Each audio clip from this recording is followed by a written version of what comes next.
Alright, so today we're going to be looking at T5 units and the cost of research, how viable they are, things like that. One thing that I found pretty interesting is you don't have to go to the next age in order to get to T5. So you can see here, I'm in the Imperial Age, which is the 4th age. But when I go ahead and go to my university and I look at upgrading to T5 for my pikemen, that's what I'm going to be rolling with. I have the ability to unlock them. It's expensive. It takes a long time, 14 days. After the helps, that'll be a little bit less, maybe 12 days.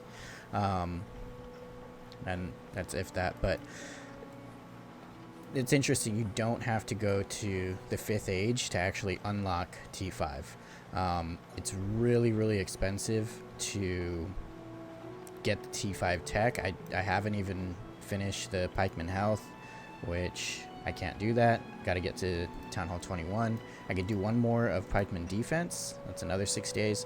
So just between these two, Pikeman Defense and the Veteran Pikeman, the T5 Pikeman, I'm looking at 20 days of speed ups there. And I have everything else for Pikeman unlocked, but it's expensive. It takes a long time. I was just going to roll with the defense up to here and not even unlock T5, but this is a little bit different than Rise of Kingdoms. In Rise of Kingdoms, you could rock out with T4 as long as your marchers were strong enough. It was a non-issue, and I think it was the value play. If you had good commanders, good gear, and you were fielding T4, you would never take negative trades in terms of resource and speed up perspective. You would never take negative trades versus T5. You could hit, if you had good gear, that's the big asterisk. If you had good gear and max commanders, you could fight with T4 pretty much all day long and take value trades all day versus people that are using T5. And this is even whales with good gear. From a resource perspective, you would trade positive if your stuff was built correctly. In this game, I don't know that that's going to be the case. For instance, I'll go into the expedition, and this is what was kind of like my deciding factor and made me go into, made me say, okay, I'm going to go ahead and do the T5. I went against, I think it was Huma here. So Huma, if I could take a look at this report, veteran archers, T5 archers, 75,000 versus a march of my advanced pikemen. And keep in mind, my gear is good. 63,000 pikemen. Archers don't directly counter pikemen, but I also had a march of cavalry with solid gear on it. Now, my heroes could have been upgraded, but as far as my pikeman march, great pikeman march, and from a troop numbers based perspective, I had a lot more troops. This guy ate both of my marches like crazy. He had 57,000 remaining troops. I only killed 20,000 of them, and he killed both of my marches, which was just absolutely brutal. If we go to the comparison, this is my first march. This is a solid march. I've been eating people here with this. You can tell I've upgraded my Leonidas. This dude's just a monster. He's got a lot of buffs on his commanders. If we take a look at the damage numbers here, you can see what was doing most of the damage. I like this. This is almost like a solid testing ground, so you can see what's doing what. In Rise of Kingdoms, if your marches were solid, you'd still be able to eat this T5 just based off the troop numbers. Not the case here. Total damage, his Mulan absolutely shreked. Might skill just destroyed. You could see my Leonidas, which has been a good march, wasn't able to do much. Defense, similar numbers. His strategy attack was higher. Might attack was higher. Defense, he was higher. Health, he was higher. You can hit this and see where they're getting the buffs from. So University Technologies is there. The 3% that he got is likely from gear. And then you could see the stats for each commander, and you could see basically where your problems and where your high points are coming from. But had this been a T4 March, I likely would have destroyed. It wouldn't have mattered, but the T5 are pretty strong, so I'm gonna be pushing into that. But let's go back. Let's take a look at the research. We could take a look at the kingdom as well. I am gonna be unlocking T5. I'm switching over alliances right now. We're all still locked into the first zone that you start in. So I'm in Kingdom 60, and we're all locked into the very first zones. So if we back out here, I'm in Tanir, and I'm in the ADC alliance. It's the strongest alliance in Tanir. I think we're 5th overall in all of Kingdom 60, but I'm going to be moving over once these unlock in about, I think it's like 16 hours. I'm going to be moving over to PvP. This is the top alliance in Kingdom 60.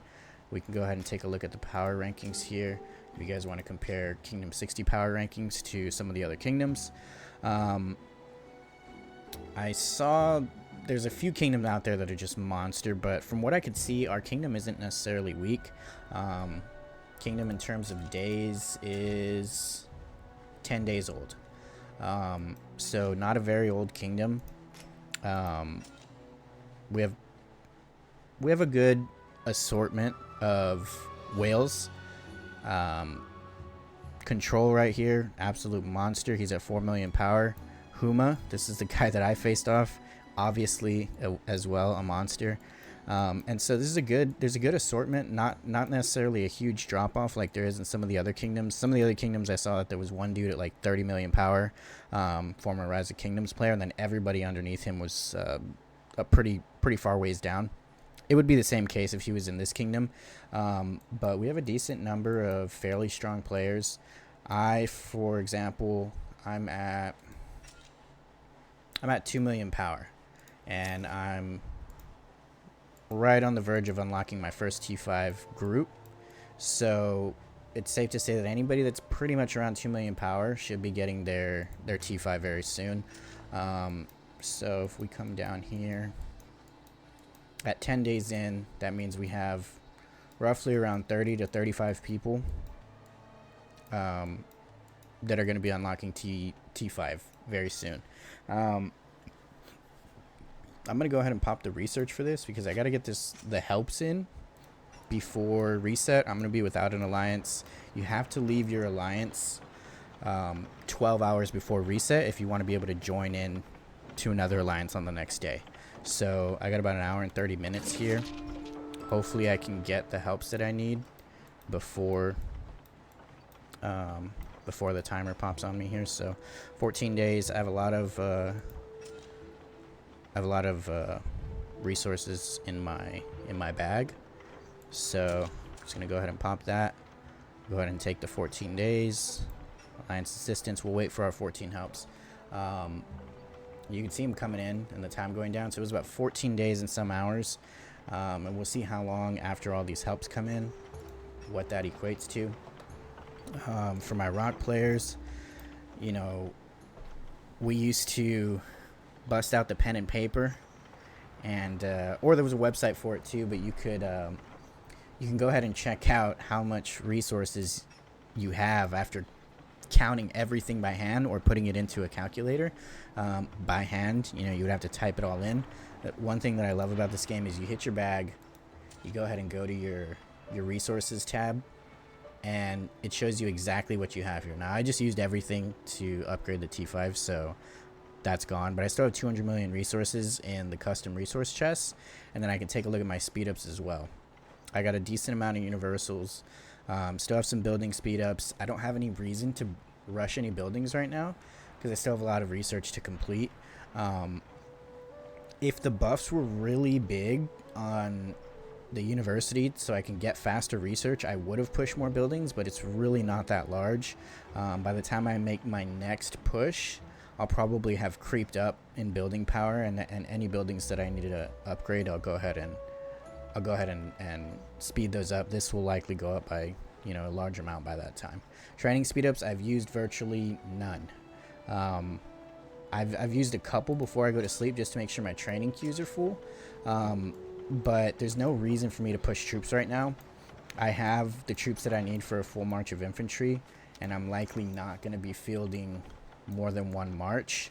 We're going to have a pretty big fight tomorrow when the gates open. So PvP is likely to be throwing down with BJL. This is a Russian alliance. They're pretty strong. And these two, Olympia and Nelios, connect. So we'll be fighting tomorrow. There's going to be an influx of power that comes into both of these alliances. So PvP has been doing a lot of recruiting from other regions. I know there's a lot of players going into PvP, and I'd assume the same thing for JBL. So we'll see how this settles out. Right now, PvP has the upper hand. I know that there's a lot of large players going to PvP, but you know, we'll see. Power isn't everything. You guys have seen it in, I'm sure, many other games. Activity matters a lot. So we'll see who's active, who's not, and we'll see what kind of power bumps each alliance gets. You know, it's gonna be a toss-up, but hopefully the fighting is not too intense. This is home kingdom stuff, just to see who's gonna run the kingdom, really. But you know, we'll take it from there. As far as the fights, I'm gonna be streaming the fights tomorrow. So you know, if you guys want to see some early fights, some high level fights, I was gonna say, you know, some high level fights, but everybody's accounts are still babies right now. But there's gonna be a lot of at least in this kingdom, it's going to be the premier fights for this kingdom. There's not a lot of kingdoms that most kingdoms are 10 to 15 days old, so I think we're more at the front end of older kingdoms at this point. There's a lot of people coming into the game, but anybody that's thinking on switching over from Rise of Kingdoms, the gameplay is really similar to Rock in terms of the open field fighting. I'm not going to lie, open field fighting feels better, more refined in Rock, but this game's been out for, you know, 2 weeks essentially at this point. So over time, hopefully some of that stuff gets better. I'm running this on BlueStacks. Something tells me that we're going to get a PC version of this a lot sooner than it took for Rock, and that's great. I was running Rock on the previous computer that I had, and it ran so smooth. It looked really, really good compared to the mobile version, and you could turn the settings up on it. So hopefully that comes in pretty quick. It'll allow this to run super smooth. Graphics will probably get even better. Right now, I think I have the graphics turned all the way up. You can see there's snow. That's another cool thing that I like about this is there's so much to do in this game. There's a ton of things to do, and there's a lot of little intricacies. So right now it's snowing. It's not just a visual effect. If you click on the winter right here, it shows you whatever time of, or not time of day, but whatever weather is being experienced in the kingdom, and it shows you how the weather's going to change. There's certain things that it changes in the map. So gold production is increased by 5%. It shows you that certain areas of the map will be affected. Different areas have different buffs, so you might run slower through a certain area of the map. It's pretty neat. Those are some things that this game does differently than Rock, and most other games for that. I haven't seen any other game that has those effects. These trees right here, I think they look a little bit more high def when they're not covered in snow. But the cool thing about these trees is they're basically it's like a jungle. If you've played any like MOBAs, you walk into these trees and you can't be seen by anybody else. So the only way that they can see you is if they enter the tree line as well. So I got this guy over here. You can see I can be seen on the map right now. If I step into trees, you'll see this little thing pops up. I'm now invisible to anybody else that isn't inside this tree line. Your allies can see you. You're a little bit translucent, but they can still see you. They can click on your troops. But this is a big game changer. It might seem like something small, but in certain areas of the map, there's huge portions of this all grouped together. So like, I can enter right here, and I'm unseen from here all the way to here, which is a large amount of land to cover. We got into a little dispute with these people the other day, and I was jumping in right here and popping out right here and hitting farms. So there's utility to it. And in big KVKs, I know for a fact, you would have big marches that group up together. When there's stuff like this on the map, instead of sitting out in the open, you're going to have a lot of people jumping in these trees, and they're going to be using these trees. So you won't be able to tell how big a murder ball is. You won't be able to tell how many people are there. It's going to have its utility. And then not only that, for just being disruptive, if you're running around killing farms, basically, this is going to be huge. Like, for instance, if I went through here and I hit a couple farms, let's say I hit all these farms in here, and then I run out and they're trying to chase me. If my city is far away, and my fastest or my best march is pikemen, so that's probably what I would take. And I needed to run, I'm probably not going to escape from a cav unit, but I could run into this, and let's say he's coming out of a city over here. If I run into this, he's got to make a choice. Am I going to go this way or I'm going to go this way? If he chooses the wrong direction, which he might think, okay, well, this guy's city's right down here, he might try and run directly across, or maybe I'm going to run this way. If I go up this way, he's not going to know. If he's walking from here to here and he's going directly into the tree line, he won't know where I'm at until he gets there. So if I come in here and just go all the way this way, I'm over here. By the time he gets in here, he's got to go this way, as opposed to him just taking the straight line and beelining it and being able to catch me with his cav. And so I could jump into here and then go city hop, and get to safety quickly. There's a lot of different things that this game chooses to do slightly different than Rock, and I like it. There's good differences. For example, when you hit farms in Rise of Kingdoms, you go and you abuse somebody's farms. You just decimate a farm. Usually the stats on the farming marches are terrible, so they take a bunch of really bad trades. In this game, I'll see if I have any reports here. No, the reports are not old enough. Let's see. Field battle. Yeah, let's see if I can filter like this.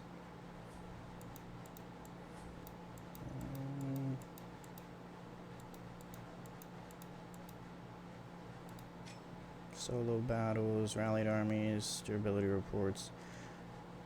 No. Okay, so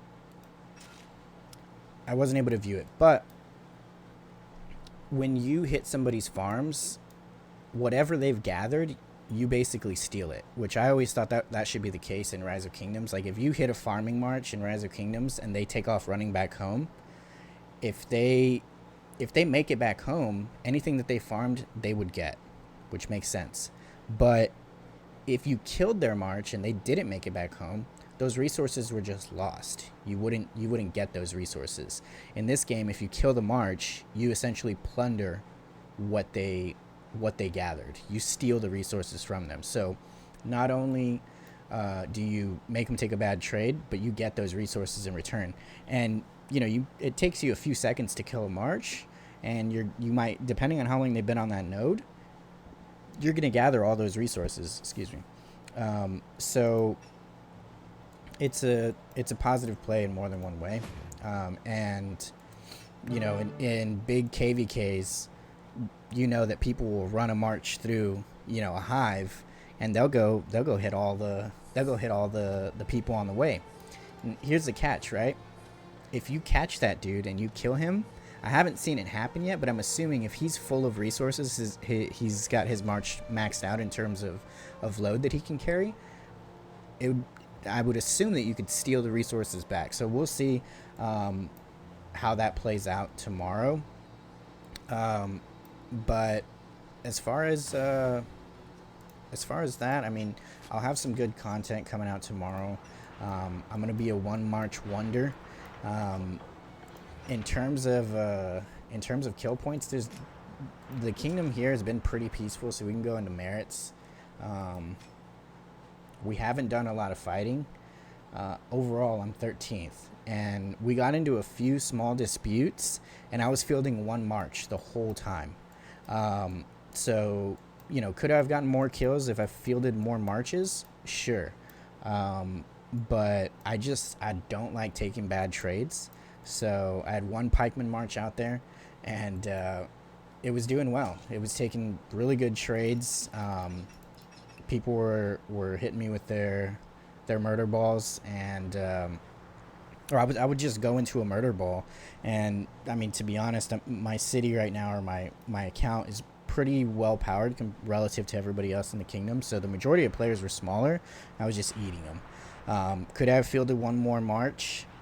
Maybe possibly even two. I could have, but I'm not gonna take an unnecessarily bad trade just to get a few more kills.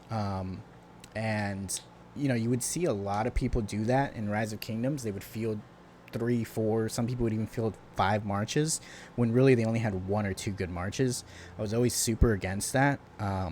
You're taking a bunch of unnecessary deaths, and while you might get a couple more kills over the course of a long KVK, all those resources that you're using to heal up the extra troops that you fielded, and taking less optimal trades, it's gonna kill you. So, you know, one thing that I was really big on was being able to fight for the whole KVK. A lot of people wouldn't talk to their alliances about that. They would, you know, they wouldn't really dictate, or I'm not saying that you have to dictate what your people do, but they wouldn't educate their people on fielding solid marches. And same thing with T5. You would see a lot of free-to-play players, or, you know, even low spenders that would field T5, and the gold healing cost was just astronomical. So they would fight for maybe 8 hours on 2 different days. So for a day or two they would fight, and then they're essentially useless. You know, their 80 to 100 million power count was worthless. Meanwhile, I'm sitting at 60 to 70 million power, and I can fight a whole KVK. I can be useful for a whole KVK. So, you know, I'm going to be talking and bringing you guys some videos on how to actually be useful in your kingdom, and, you know, while being a lower powered player. It's this game still has a lot of stuff that isn't figured out. You know, in Rise of Kingdoms, I was all infantry, and I made the play to go all infantry. In this game, at least early, it seems like you're very, very... there's a lot of reasons for you to have multiple marches, one of them being the gear. If I go in and I look at the gear that I have, let me take a look at this stuff. I have a decent amount of gear here. The bad thing is it takes a blueprint of one piece of gear to upgrade to the next one. So if you want to have one march that's really, really built out well, then you're gonna need to be able to sacrifice some pieces of gear. So if I go here and I go to enhance, and I take a look at what's required to enhance this piece of gear, I need another blueprint specific to the pikemen in order to push this up and unlock the health. And health is just like rock. Health is a huge stat. It's very important. If I go to the epic gear, you don't even get epic gear from some of the pieces of gear. So on the headpiece you do, But if I go down to the chest piece, oh wow, you do get it there. What the hell was I looking at that where you didn't get it? I think it was the hat. Oh, you get it on everything. Oh no, it was here. I'm wrong again. The only thing that I could upgrade, I guess, damage up. Let's see. Yeah. Well, I done fucked up, didn't I? Okay. We live and learn. Damn, I upgraded the only thing that doesn't fucking give you... What's the only thing that I could? It's the only thing that I had doubled up. But it furthers my point. You're not going to be able to get a bunch of blueprints for every different kind of... for every different kind of troop-specific types. So, for your pikemen, right? I have all this legendary gear for pikemen. I can't use a cavalry-specific piece of gear to upgrade my pikemen. So I have all this cav gear that I unlock through random unlocks like this. And if I don't use it, then it's just sitting there useless. So I have gear here, you know, a bunch of legendary gear that I literally cannot use. And here's the other thing. If I want to upgrade this gear, let's say I do get another pikeman chest piece. I'm forced to choose, do I want to have one really good chest piece, or do I want to have legendary chest pieces on all my marches? Just filling out one march with legendary is hard enough, because each march you have 3 commanders. You know, at the higher level, you're gonna have 3 commanders per march. So that means you need 3 chest pieces at base level. Now, if you want to upgrade one of these, you're gonna need to get another chest piece. And I did some testing on the blue pieces, the blue pieces of armor, just to see what it's gonna be like after, because I didn't know what it's gonna take to get myself to the next tier. So I went ahead and I upgraded this foot piece, right? Because I figured, look, I'm hurting on boots for some reason. It's hard to get boots. At least that's been my random rolls have not given me good boots for the pikemen. So looking at this, and look at the amount of damage increase you get for these blues. It's almost nothing. So I went in here and I upgraded this to level 20, which took a lot of these little hammers here. But I wanted to see what I was going to be dealing with. So I upgraded it using I upgraded it to pikeman damage up 1, which got me the ability to use these. And then I used the blue crystals for every other piece, right? It allows you to use the blue crystals, but you need 1 blueprint to even get to this point. Now, to unlock this, I need 3 more blueprints to even open this up. This is with blue. I don't know if the numbers are going to change with gold, but even, let's say they don't. Let's say it's another 3. Getting another 3 gold chest pieces or foot pieces, whatever, is going to be tough. It's going to take a while.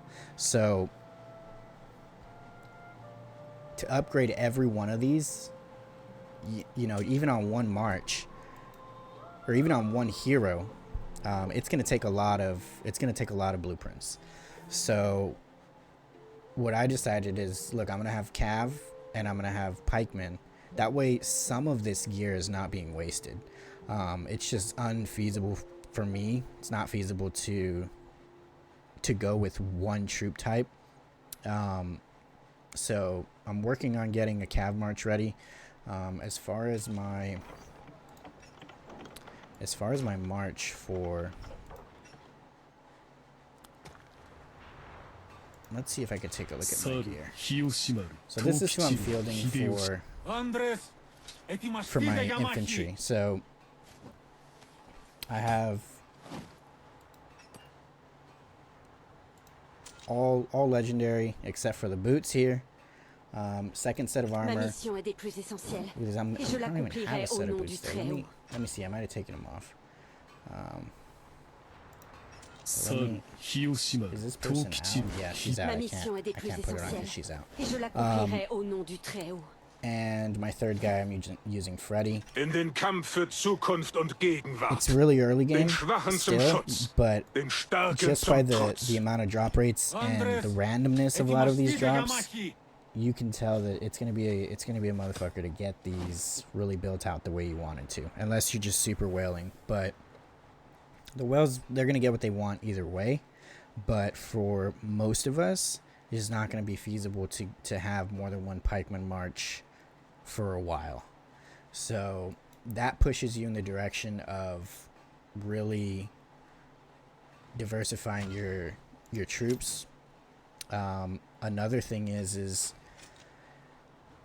when I first started the account, I was only upgrading my barracks, and I took a look at the gear and I'm like, okay, I'm gonna upgrade my barracks and my stables, because I really don't need to train a lot of swordsmen or archers.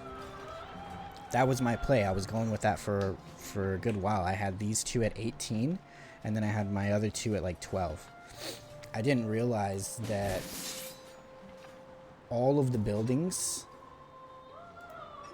they give you training speed buffs for all unit types. So on all unit types training speed, you can see this is on my swordsman. All of them will boost per level. They boost by 0.5%.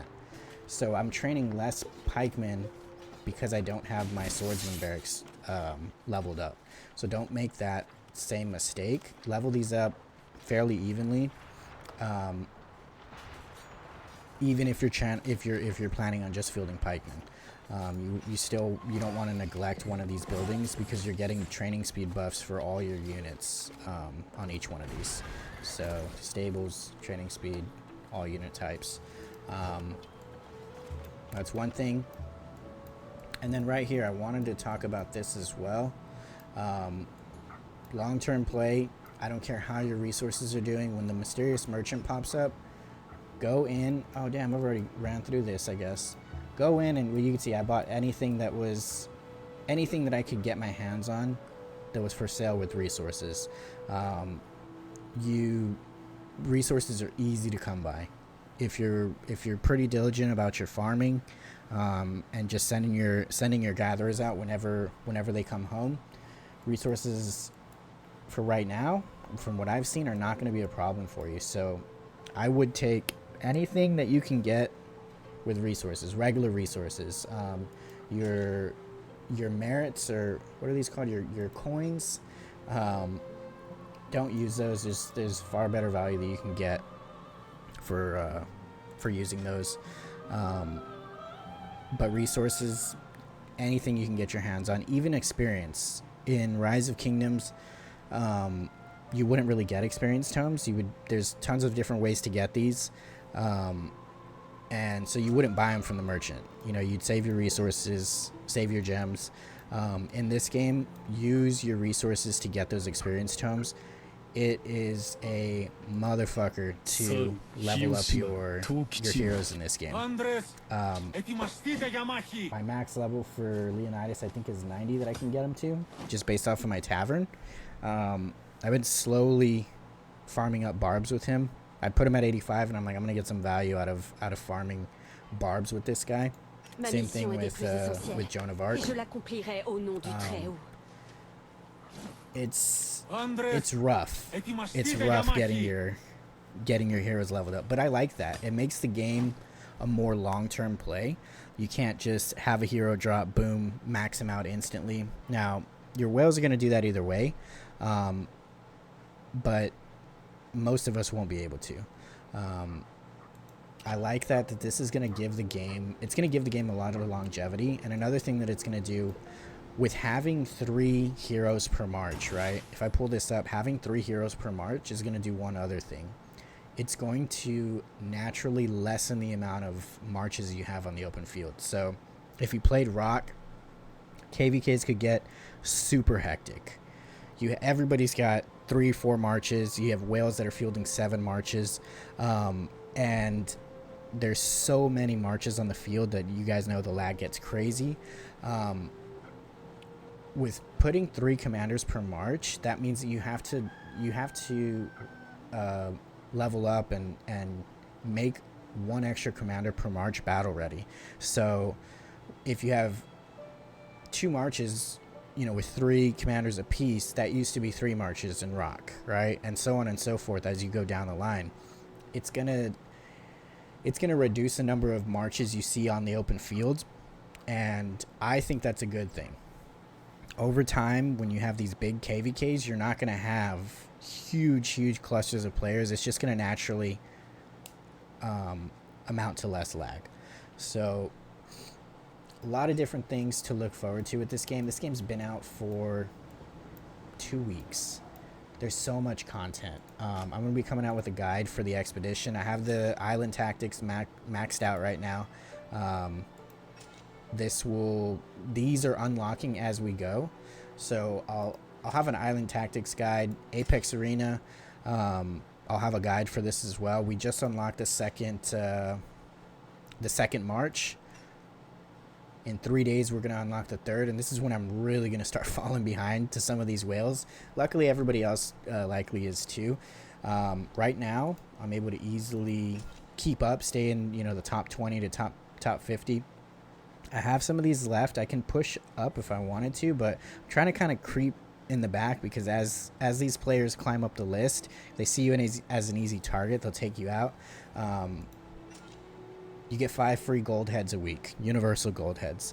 I'm taking that, and these things, I was trying to figure out how to get these. I'll go over this later, but don't sweat it. This has to do with the kingdom progress. It says reach Town Hall Center level 18 and complete milestone stage 15 to unlock. And I'm like, milestone 15?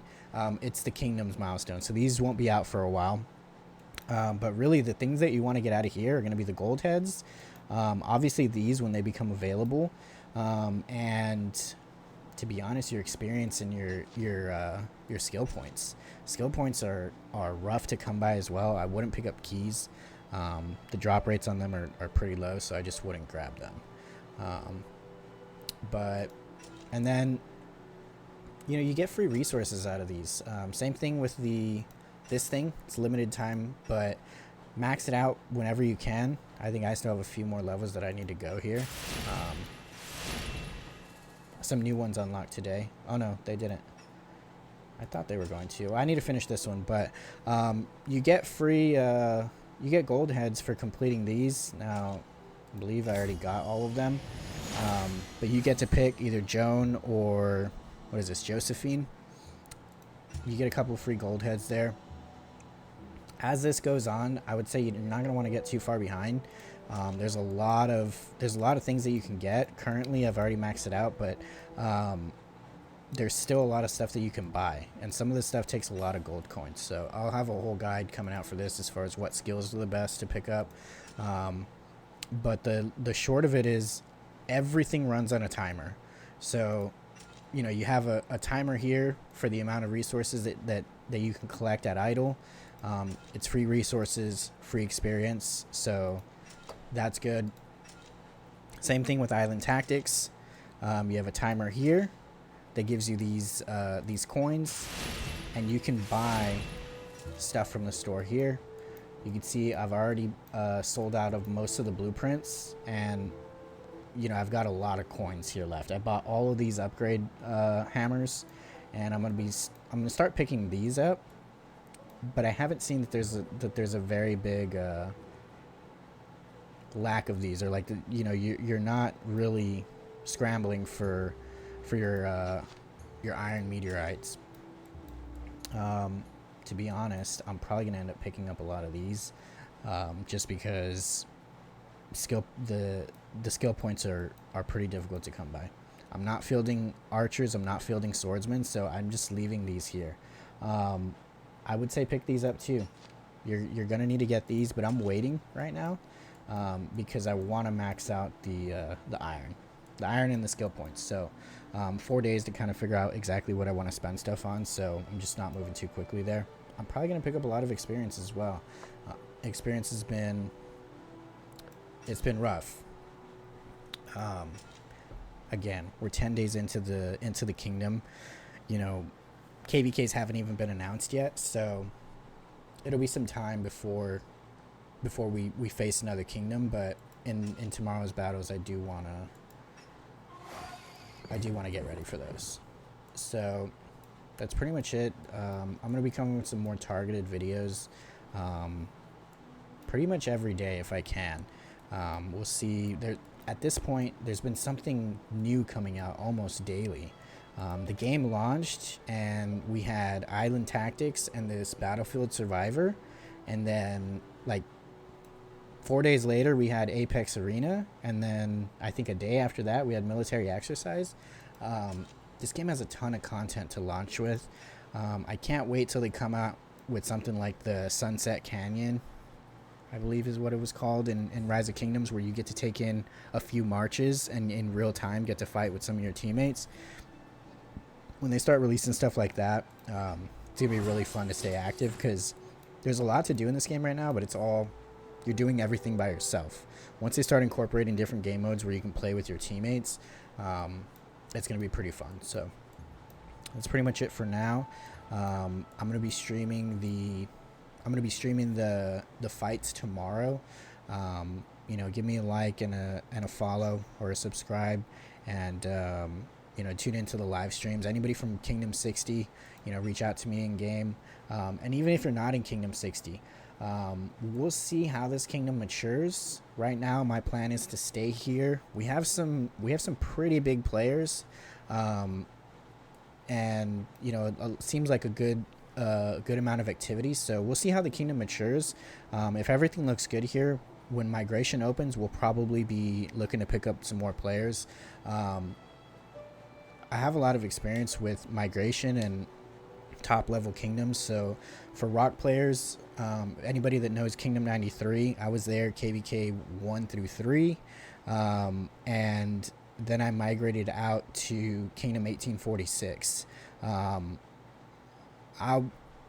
There was a lot of different factors that I was looking at for picking a kingdom, and I mean, some could say that I picked literally the 2 best kingdoms. I think there was a little bit of luck involved there with Kingdom 93, but with 1846, I knew a lot of people in Rock at that point, and I knew what it took to be in a kingdom that was successful. I never was involved in any of the leadership in either one of the kingdoms, but both of those kingdoms built the kingdom on activity and having, you know, dolphins or whales, you know, medium to low spenders and a lot of high spenders. But you can't go to a kingdom just because they have a lot of whales.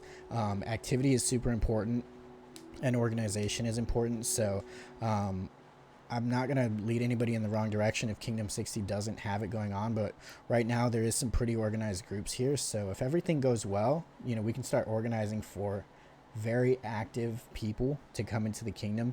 I think it's going to be really important when KVK starts kicking off. So yeah, if you have any questions on migration or anything like that, shoot me a message. You can respond here or just find me on Discord. I'll drop my Discord in the description if anybody wants to reach out and get